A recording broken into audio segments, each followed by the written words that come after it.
আচ্ছা কেমন হয় যদি বলি ঢাকার ভিতরে এমন একটা রাজপ্রাসাদ আছে যা সাততলায় মাটির নিচে, সাততলার ছয়তলায় মাটির নিচে। বাস্তবে এমনটাই ঘটেছে ঢাকার খুব কাছে অবস্থিত নবাবগঞ্জে। আমরা এখন দাঁড়িয়ে আছি নবাবগঞ্জের বহুল আলোচিত আন্দারকুঠার সামনে। লোকমুখে প্রচলিত আছে এটা নাকি প্রায় 7 তলা বিশিষ্ট একটি ভবন ছিল। আর আপনি দেখতে পাচ্ছেন এটা 7 তলার 6 তলায় ভূমিকম্প আর বিভিন্ন কারণে মাটির নিচে চলে গিয়েছে।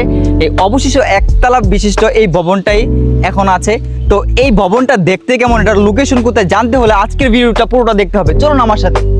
আজকে আমরা চলে যাচ্ছি ঢাকার নবাবগঞ্জে, আর আমার যাত্রী সঙ্গী হিসেবে আছে আমার এই বাইকটি। তো আপনি চাইলে বাস করে চলে যেতে পারেন গুলিস্তান থেকে মাত্র 90 টাকা করে।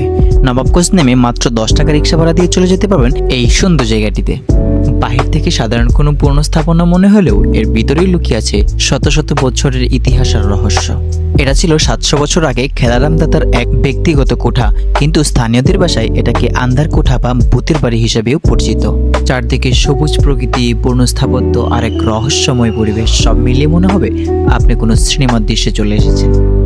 দেখুন এর নকশাগুলো, প্রতিটি খুঁটিনাটি তৈরি করা হয়েছিল শিল্প আর ঐতিহ্যের ছোঁয়ায়। শত বছর পরেও এর সৌন্দর্য যে কাউকে মুগ্ধ করতে বাধ্য।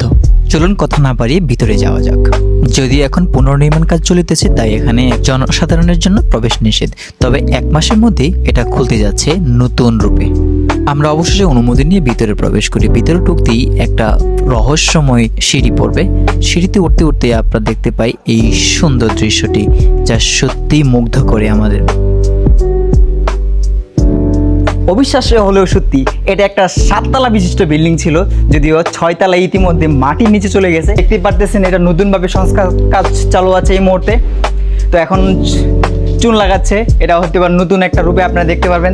তো আপনারা যারা ঢাকা থেকে কোথাও সুন্দর জায়গা খুঁজতেছেন, এটা হইতে পারে আপনার জন্য একটা সুন্দর ডেস্টিনেশন। চলুন এটার ভিতরের পাশটা একটু দেখাই।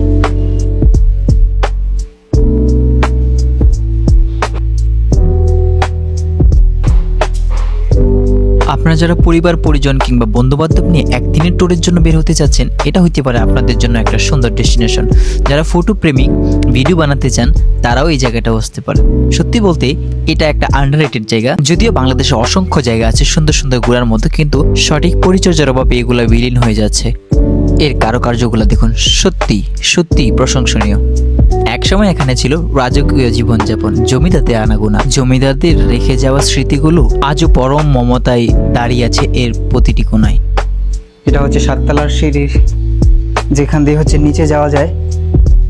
হাত তুমি যাও তো নিচে, দেখো তো। এখানে অনেক অন্ধকার, অনেক অন্ধকার। যারা ছোট বাচ্চা আছেন অবশ্যই তাদেরকে আপনারা এই ভিতরে যাওয়ার জন্য উৎসাহিত করবেন না। এটা খুবই অন্ধকার, খুবই ভয়াবহ একটি জায়গা। আমরা 2 তলা নিচে পর্যন্ত যেতে পারি। সত্যি অন্ধকার লাগে, অনেক অন্ধকার এবং ভয়ও লাগে। যারা ভয় পান তারা অবশ্যই এটা যাওয়ার চেষ্টা করবেন না। সত্যি এটা যে 7 তলা বিশিষ্ট একটা ভবন, এটার ভিতরে ঢুকলে আপনার কাছে অনেকটাই নিশ্চিত হয়ে যাবে। এখানে একটা সাইনবোর্ড দেওয়া আছে, বলা আছে এখানকার প্রত্নতাত্ত্বিক কোনো নিদর্শন যদি আপনি ভেঙে ফেলেন কিংবা মুছে ফেলার চেষ্টা করেন, আপনার জন্য 1 বছরের জেলও হতে পারে। আর মজার ব্যাপার হলো এখানে একটি পুকুরও রয়েছে, যার নিচে নাকি একটা সুড়ঙ্গ পথও আছে। আজও জানা যায়নি এই সুড়ঙ্গ পথের সত্যতা। ভিডিওটা কে কোথা থেকে দেখতেছেন অবশ্যই কমেন্ট করে জানাবেন। আর যদি নবাবগঞ্জবাসী এবং দোহারবাসী দেখে থাকেন, অবশ্যই ভিডিওটি লাইক কমেন্ট করে আমাদের সাথেই থাকবেন এবং আমাদেরকে উৎসাহিত করবেন নতুন নতুন ভিডিও নিয়ে যাতে আপনাদের সামনে হাজির হতে পারি। আজকে এই পর্যন্তই, দেখা হবে অন্য কোনো ভিডিওতে। আল্লাহ হাফেজ।